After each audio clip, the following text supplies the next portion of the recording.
CTET जुलाई 2024 में gene पियाजे topic से आए हुए प्रीवियस ईयर क्वेश्चंस डिस्कस करेंगे। ठीक है, पहला क्वेश्चन है आपका,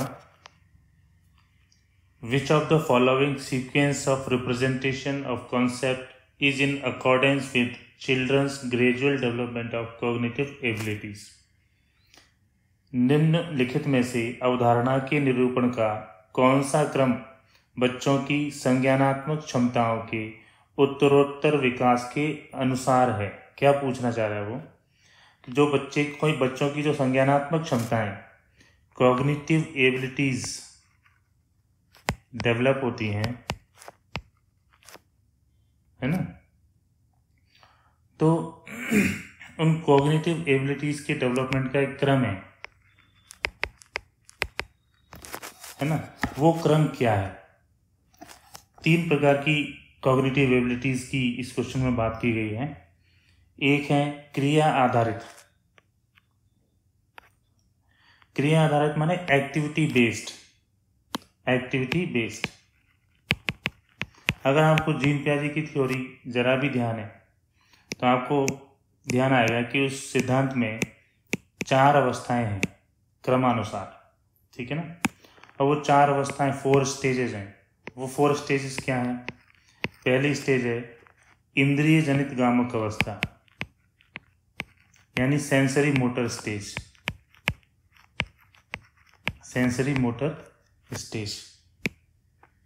है ना। और जो दूसरी अवस्था है वो है पूर्व संक्रियात्मक अवस्था, प्री ऑपरेशनल स्टेज।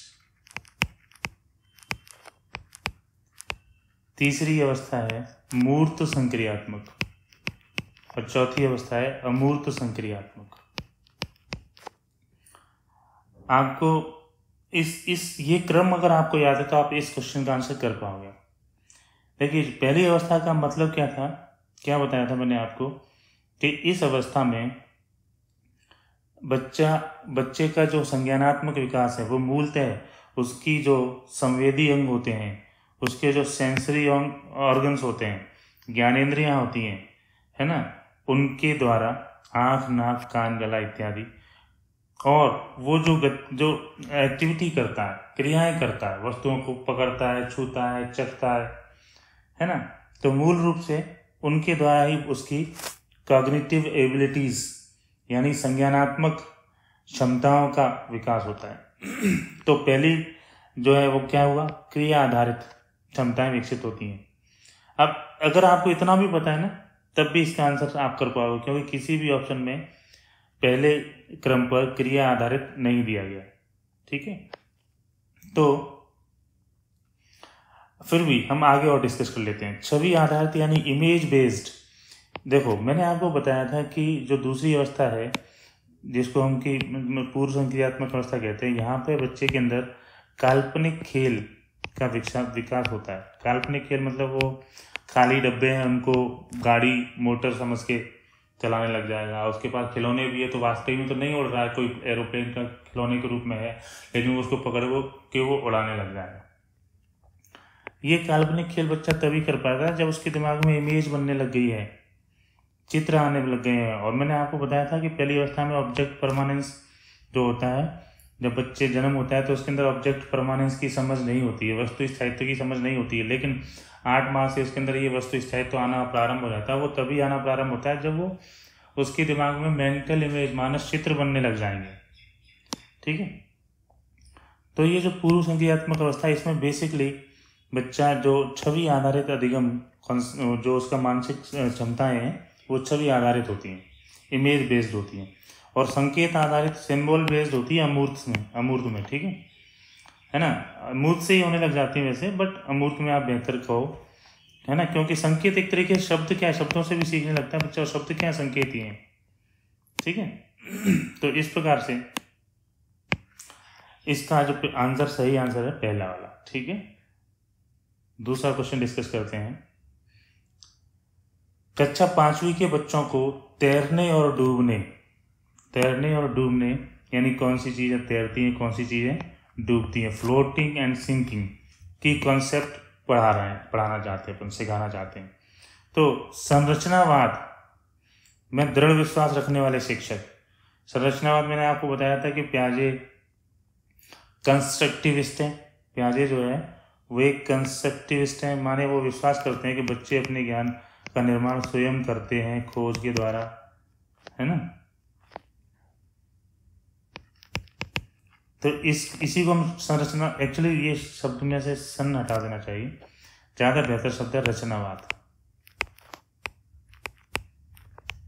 ठीक है, यानी जो बच्चा इस बात में विश्वास करता है कि बच्चे खुद खोजबीन करके सीखते हैं, बच्चे खाली स्लेट नहीं होते, उन पे ज्ञान का स्थानांतरण नहीं होता, बल्कि वो तो अपने ज्ञान की रचना खुद करते हैं। देखो मैंने आपको बताया था स्कीमा के बारे में, है ना। तो स्कीमा जो होते हैं, मैंने आपको बताया था इनको स्कीमाओं की हिंदी में आप ज्ञान योजना भी आ जाता है, लिखा हुआ कहीं कहीं, है ना। इन ज्ञान योजनाओं को मैंने आपको लास्ट क्लास में बताया था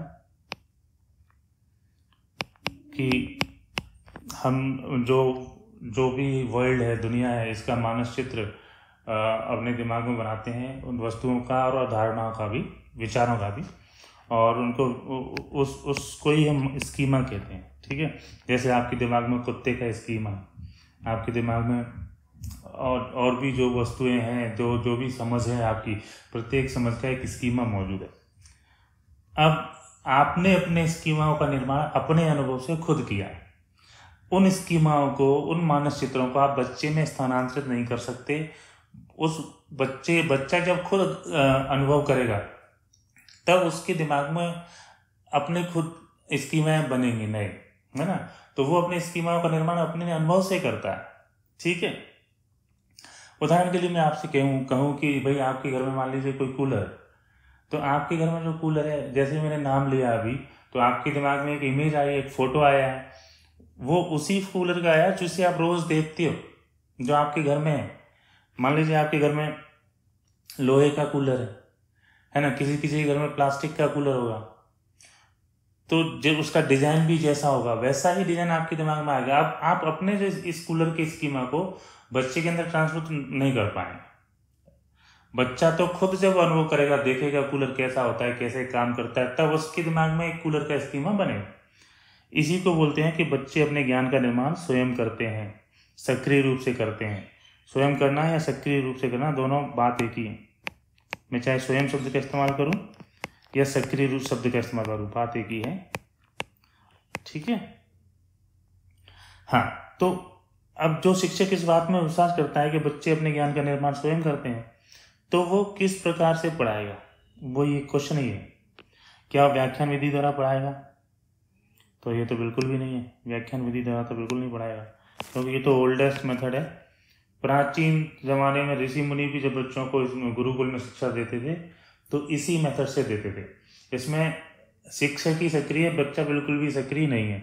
जबकि यदि आप रचनावाद में विश्वास करते हो तो बच्चे का सक्रिय होना आवश्यक है।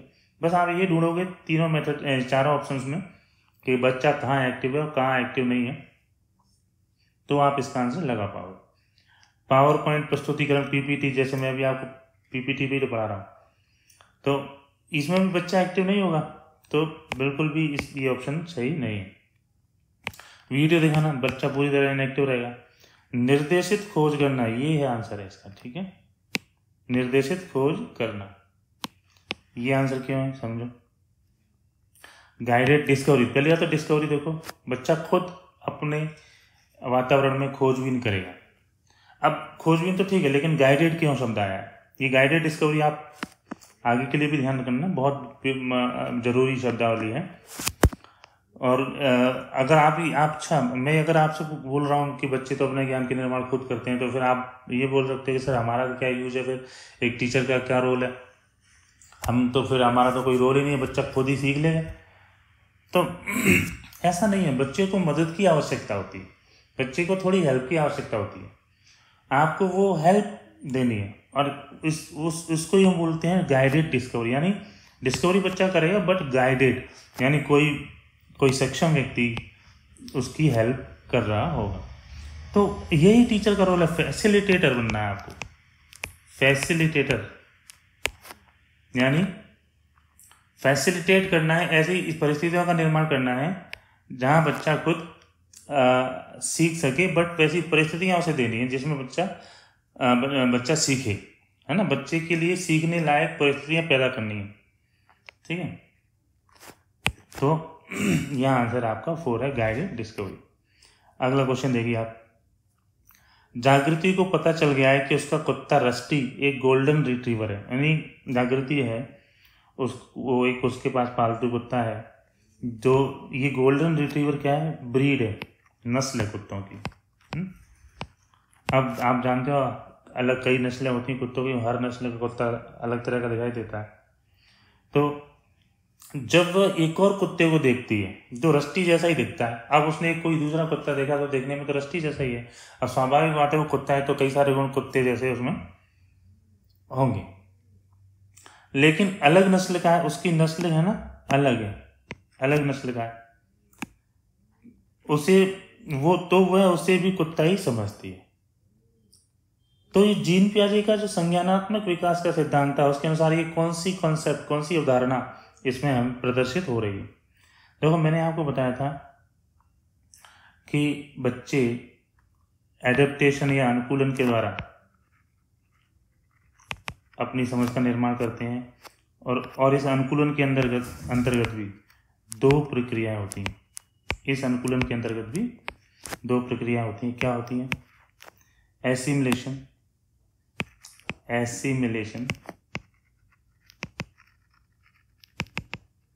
And accommodation.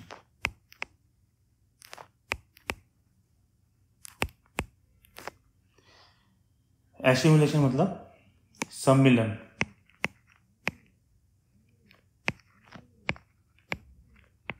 या आत्मसात्करण,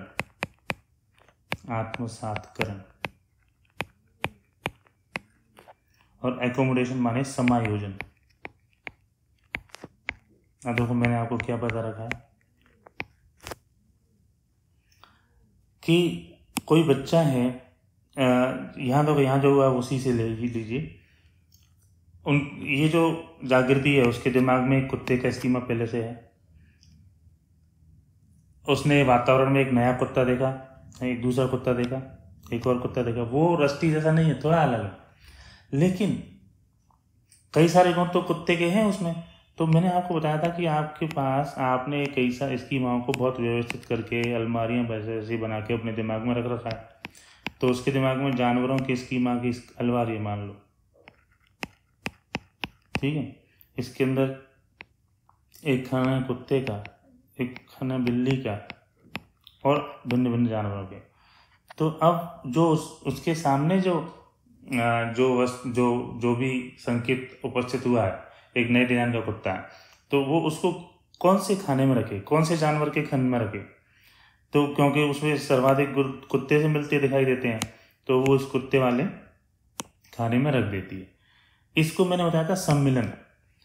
जो आपके पास पहले से जो स्कीमा मौजूद है उसमें फोर्स फिट करना, नहीं मैच कर रहा है लेकिन मैच ज़्यादातर किससे मैच कर रहा है उसमें मिला लेना, उसमें शामिल कर लेना, इस अलमारी में रख लेना, कौन सा ये खाना डिसाइड कर लेना कि इस वाले खाने में रखना है, यही सम्मिलन या आत्मसात्करण है, ठीक है, या एसिमिलेशन कहते हैं। तो आप चौथा ऑप्शन देखिए, एसिमिलेशन, ठीक है। अब एकोमोडेशन क्या है?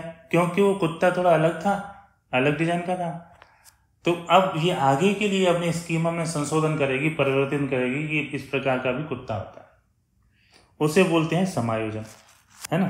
तो आपका आंसर तो 4 है, लेकिन यहाँ पे एक बात और आपको बताऊँ, मैं आपको बार बार कहता हूँ कि आप जो है इंग्लिश जो अंग्रेजी की जो शब्दावली है वो भी आपको प्रयोग करना चाहिए, जानना चाहिए, आपको मालूम होना चाहिए। वो क्यों कहता हूँ, आप इस क्वेश्चन में देखिए, कायदे से तो इसका आंसर एसिमिलेशन है, क्योंकि उसने भाई जब वो ये जो उदाहरण दे रहा है, इस उदाहरण में वो अपने स्कीमा में परिवर्तन, अपनी समझ में परिवर्तन की बात नहीं कर रहा है, उसको कुत्ते के रूप में ही समझ लिया है, तो ये तो उसने मिलान कर लिया है ना, तो उससे तो सम्मिलन या आत्मसात्करण कहते हैं। तो ये आंसर इसका सही जो शब्द है वो एसिमिलेशन या सम्मिलन आत्मसात्करण है।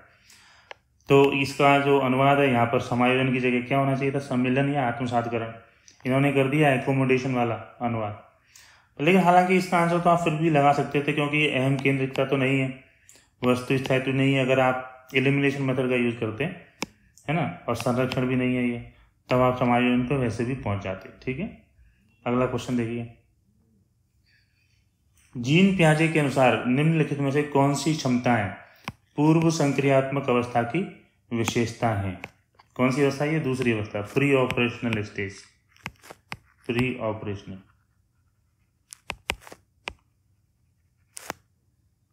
पहली अवस्था क्या थी? इंद्रिय जनित नियामक अवस्था, जिसमें बच्चा अपने ज्ञान इंद्रियों के माध्यम से और गतिविधि के माध्यम से सीखता है।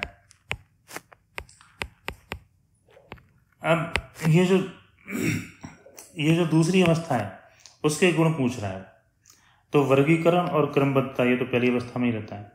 अमूर्त चिंतन चौथी अवस्था में, ठीक है। तीसरी अवस्था थी मूर्त संक्रिया और चौथी अवस्था थी अमूर्त संक्रिया, तो ये चौथी अवस्था में हो गया, ये पहली अवस्था हो गई। प्रतिवर्तता, रिवर्सिबिलिटी, पलटावली जिसको बोलते थे अपन, पलटावली, ये दूसरी अवस्था में तो पलटावली का अभाव था।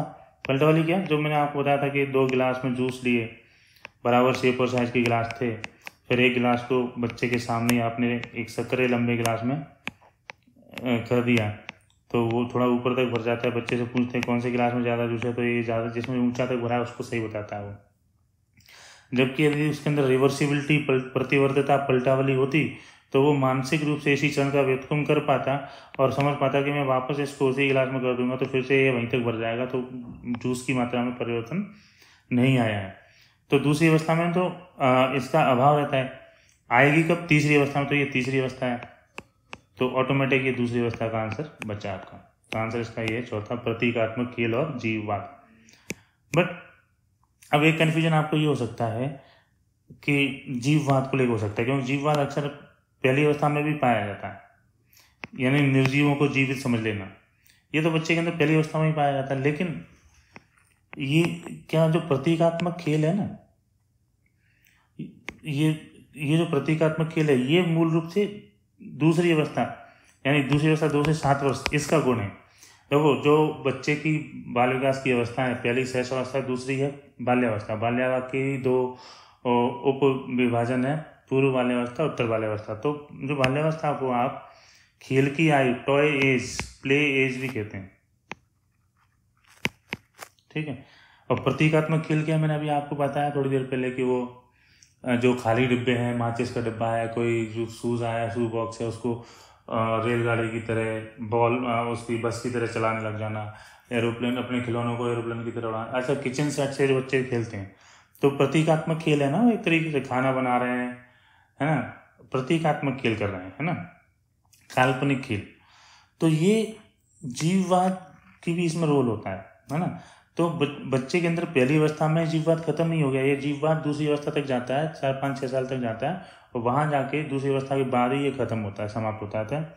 जीववाद जो है, अगर आपसे कोई पूछे किस अवस्था में, अगर वो अवस्था कोई पूछ ले कि जीववाद किस अवस्था से संबंधित है, किस अवस्था में पाया जाता है, तो आपको दूसरा ही अवस्था ही आंसर देना है, यानी प्री ऑपरेशनल स्टेज इसका आंसर देना है, ठीक है। अगला क्वेश्चन देखिए, विच of the following statement, Hindi में देखते हैं, निम्न में से कौन सा कथन प्रगतिशील शिक्षा में शिक्षक की भूमिका का सबसे अच्छा वर्णन करता है? प्रगतिशील शिक्षा क्या है? जो आज की शिक्षा है, जो पुराने विचारों को त्याग रही है, नए विचारों को अपना रही है। पुराना विचार था शिक्षक केंद्रित शिक्षा, अब है बाल केंद्रित शिक्षा, यानी बालकों की सुनो, बालकों के अनुसार, बालकों को एक्टिव, सक्रिय रूप से रखो, है ना। अब ये मैंने आपको बताया कि पियाजे का जो थ्योरी है, पियाजे का सिद्धांत है, उससे हमें पता चला कि बच्चे अपने ज्ञान के सक्रिय निर्माता होते हैं। तो शिक्षक को पूछना है केवल प्रदान भर कर देना नहीं है, उसे ऐसी परिस्थितियां देना है जहां वो अपने ज्ञान का निर्माण करे, है ना। तो teacher serves as the facilitator of learning, ये शब्द मैं कई बार प्रयोग कर रहा हूँ लगातार पिछले 2-3 क्लास से। तो शिक्षक एक सुविधा प्रदाता के रूप में कार्य करते हैं, ये इसका आंसर है, ठीक है। फिर देखिए, रचनावादी शिक्षण विद्यार्थियों को किस प्रकार के अध्ययन की ओर ले जाता है? खोज आधारित बिल्कुल, अभी पिछले 2 क्वेश्चन में यही बात की है। अर्थहीन बिल्कुल नहीं। रोट या संबद्ध, देखो रोट माने रटना, रटंत की गहराई नहीं। ग्रहणशील, रिसेप्टिव, सूचनाएं केवल निष्क्रिय रूप से ग्रहण कर लेना नहीं। डिस्कवरी लर्निंग, ये इसका आंसर है। देखो अब इसमें ज़्यादा आपको समझाने की आवश्यकता इसलिए नहीं क्योंकि मैं पिछले 2-3 क्वेश्चन से भी ये बात कर रहा हूँ और पिछली 2-3 क्लासेस में भी यही बात कर रहा हूँ, ठीक है। जीन पियाजे के संज्ञानात्मक विकास का सिद्धांत यह बताता है कि क्या बताता है, व्यवहार, बच्चों का जो व्यवहार है वो दंड से और पुरस्कारों के माध्यम से अनुकूलित किया जाना चाहिए, ऐसा तो नहीं है। ये आप आगे सीखने के कुछ और सिद्धांत पढ़ोगे उनमें आपको पता चलेगा। अवधारणाओं को जटिल से सरल के क्रम में सिखाया जाना चाहिए, बिल्कुल नहीं। अवधारणाएं हमेशा ही सरल से जटिल की ओर सिखाई जाती हैं। कॉन्सेप्ट पहले सरल सिखाओगे फिर जटिल पे जाओगे, ठीक है। तो ये क्या है, पाठ्यक्रम को बच्चों के आय समूह व चरणों को ध्यान में रखकर तैयार करना चाहिए। हाँ, ये सही बात है। कैसे सही है मैं अभी बताता हूँ। शिक्षण का जो काल गतिविधि के परिणाम पर होना चाहिए, न कि सोचने की प्रक्रिया है ना जी। थोड़ा सा ट्रांसलेशन अजीब सा हो गया है। वो ये कहना चाह रहा है कि जो फोकस है टीचिंग का वो आउटकम पर होना चाहिए एक्टिविटी के, न कि प्रोसेस पर, जबकि ये बिल्कुल गलत बात है। प्रोसेस एक बार बच्चा सीख जाए तो आउटकम, परिणाम तो सही आने लग जाएंगे। यानी हमारा जब हम सिखाते हैं तो हमारा पूरा ध्यान प्रक्रिया पर होना चाहिए। प्रक्रिया महत्वपूर्ण है, परिणाम महत्वपूर्ण नहीं है। परिणाम, अगर प्रक्रिया भी बच्चा सीख गया तो परिणाम तो निकालने लग जाएगा वो। जब आप होगे तब, नहीं होगे तब। आप परिणाम पे ही रहोगे तो जब तक आप सारा सहायता दे रहे हो तब तक वो परिणाम प्राप्त करेगा। जब आप सहायता नहीं दोगे, जब कोई भी नहीं होगा सहायता करने के लिए, तो परिणाम प्राप्त नहीं कर पाएगा, क्योंकि प्रक्रिया तो उसे मालूम ही नहीं है। तो ये गलत है। अब देखो मैं आपको बताऊँ, तीसरा आंसर जो सही है वो तो ठीक ही है, लेकिन सही क्यों है? पहली बात तो आपने देखा कि अलग अलग चरणों में बच्चे का जो ज्ञान का समझ है, जो संज्ञान का स्तर है वो अलग अलग होता है ना। आपने देखा पहली अवस्था 2 से 7, 0 से 2 वर्ष, दूसरी अवस्था 2 से 7 वर्ष। तो यहाँ बच्चे के अंदर जो उसकी कैपेसिटी है बढ़ती जाती है। तीसरी अवस्था 7 से 11 वर्ष, यहाँ पे मूर्त चिंतन तर्कना कर पाता है, या अमूर्त तर्कना कर पाता है 11 से 1 में। तो हर अवस्था में बच्चे का जो संज्ञानात्मक स्तर अलग होता है और उसी स्तर के अनुसार पढ़ना चाहिए। देखो जीन पियाजे की ने एक और बात बताई है कि यदि हम बच्चे का, देखो मान लीजिए बच्चे का बौद्धिक स्तर ये है और जो कॉन्सेप्ट सिखा रहे हैं अपन, थोड़ा सा मैंने दोबारा बनाता हूँ, उल्टा बना दिया। अगर मान लो बच्चे का जो है वो बौद्धिक स्तर ये है और जो कॉन्सेप्ट सिखाना चाहते हैं अपन, है ना, वो इस बौद्धिक स्तर की है, तो बच्चों को आप कितना ही सिखाइए वो नहीं सीखेगा, ठीक है। बच्चे को आप समय दीजिए, उसका बौद्धिक स्तर भी उस स्तर तक आ जाए जो इस कॉन्सेप्ट की जटिलता को समझ पाए, तब सिखाइए। तो पियाजे ने ये कहा कि आप पहले से ही जटिल चीज़ें पढ़ाकर समय नष्ट कर रहे हैं, बच्चा सीखेगा ही नहीं, क्योंकि उसके अंदर उस तरह की सोचने की क्षमता ही नहीं, ठीक है। तो इसका आंसर ये तीसरा है। फिर देखो पियाजे और वाइगोस्की के सिद्धांत में, देखो हालांकि ये वाइगोस्की सिद्धांत अब हम पढ़ेंगे अभी, ये मुझे कायदे से वाइगोस्की के जो क्वेश्चन आगे है उनमें काउंट करना चाहिए था, पर मैंने कर इसलिए दिया है क्योंकि वाइगोस्की की जो भावना है वो एक ही है। अगर मैं एक शब्द बोल दूं कि वो भी रचनावादी थे, वाइगोस्की भी कहते थे बच्चे अपने ज्ञान का निर्माण स्वयं करते हैं, तो और पियाजे भी रचनावादी हैं, बच्चे अपने ज्ञान का निर्माण स्वयं या सक्रिय रूप से या खुद खोजबीन करके करते हैं। तो अगर आप इतनी बात जानते हो तो आप इन क्वेश्चन का आंसर दे पाओगे, ठीक है। तो पियाजे और वाइगोस्की सिद्धांत में समानता क्या है, वो ये पूछ रहा है। भाषा विचार के बारे में, उनके चिंतन के बारे में समानता है? नहीं। बात पियाजे और वाइगोस्की भाषा और विचार का रोल है जो है बच्चे में कब आती है भाषा, कब विचार भी डेवलप होते हैं, इसके बारे में दोनों की अलग अलग सोच है। तो ये तो नहीं है। बच्चों के विकास में चरण जैसी प्रगति पर ध्यान, तो देखो चरण जैसी जो प्रगति है वो पियाजे ने तो बताई है, लेकिन वाइगोस्की ने नहीं बताई, तो ये बात भी गलत है। बच्चों की स्वयं की शिक्षा में संलग्नता और जुड़ाव, अब देखो ये देखो हिंदी मतलब समझ में नहीं आ रहा, बट आप इधर देखो, involvement and engagement of children in their own learning, अपने खुद की सीखने में बच्चे खुद ही संलग्न होते हैं, यानी बच्चे खुद सीखते हैं, सक्रिय रूप से सीखते हैं। बस आधी परिभाषा आपकी रचनावाद की, यही आंसर है आपका तीसरा। संज्ञानात्मक प्रक्रियाओं में संस्कृति की भूमिका, ये वाइगोस्की ने कहा है। देखो ये वाइगोस्की का विश्वास है, इसमें पियाजे नहीं है, ये पियाजे का है। इसके बारे में दोनों का अलग अलग विचार है। आपको ढूंढना क्या है, समानता। तो दोनों ही मानते थे कि बच्चे स्वयं सक्रिय रूप से सीखते हैं। तो इसका तीसरा वाला जो है ये आंसर, ठीक है। फिर देखिए, जीन पियाजे के अनुसार बच्चे वयस्कों से किस प्रकार बन रहे हैं। देखिए यहाँ मैं आपको बता रहा था कि सारी चीज़ें कई बार हम जब पढ़ते हैं थ्योरी तो छूट जाता है कोई ना कोई पॉइंट, तो जब क्वेश्चन आएंगे तब डिस्कस होगा। तो ऐसा ही एक पॉइंट आया इसके अंदर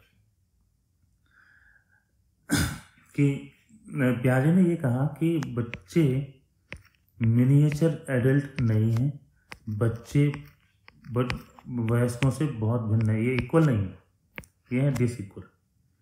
मिनिएचर एडल्ट एक शब्द उन्होंने प्रयोग किया, यानी बच्चे लघु वयस्क नहीं है, वो ये कह रहे हैं।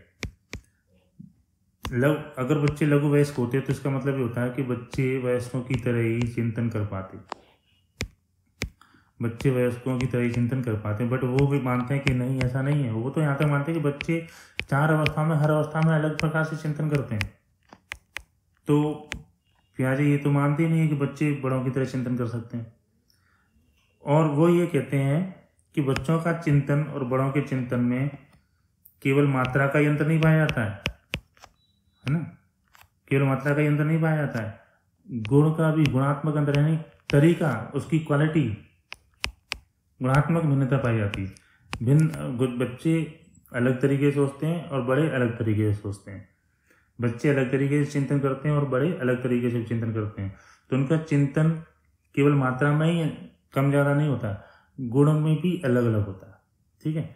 तो ये याद रहे, बच्चों की सोच और वयस्कों की सोच में गुणात्मक रूप से भिन्न होती है, यानी उनकी सोच की जो क्वालिटी है, केवल क्वांटिटी नहीं, क्वालिटेटिवली वो अलग अलग होती है, ठीक है।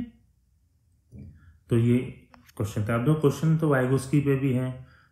अपन सीटेट जुलाई 2024 के क्वेश्चन केवल डिस्कस कर रहे हैं, लेकिन ये क्वेश्चन मैं डिस्कस नहीं करूँगा, केवल मैं आपको देखो एक एनालिसिस बताना चाहता हूँ कि ये जो 2 सिद्धांत है वो कितने महत्वपूर्ण हैं। 2 पेपर होते हैं, पेपर 1 और पेपर 2। पेपर 1 में 5 क्वेश्चन आए थे, पेपर 2 में 4 क्वेश्चन आए थे, केवल पियाजे से, और टोटल 30 क्वेश्चन होते हैं। तो आप देखो पेपर 1 में 5 आउट ऑफ 30, यानी अगर आपको केवल यही पियाजे का सिद्धांत ही मालूम होता है तो 5 क्वेश्चन आप सॉल्व कर देते ऐसे ही। और अगर वाइगोस्की ये पेपर 2 में 4 कर देते, आप 4 क्वेश्चन आए थे। ऐसे ही वाइगोस्की देखिए आप, वाइगोस्की के क्वेश्चन 1, 2, 3, 4, 5, हाँ 5 क्वेश्चन आए आपके, ठीक है। तो इनमें भी पहले पेपर में थे 3 क्वेश्चन, ये पेपर 1 तक चल रहा है यहाँ तक, देखिए। फिर ये पेपर 2 में 2 क्वेश्चन।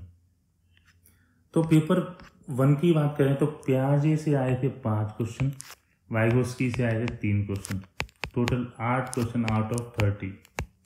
आप समझिए इन सिद्धांतों का महत्व, है ना। और पियाजे को तो पढ़ने में आपको फिर भी टाइम लगा, वाइगोस्की तो बहुत ही छोटा सिद्धांत है, तो अपन आगे उसी सिद्धांत को पढ़ेंगे, ठीक है। तो अभी के लिए इतना ही है, थैंक यू।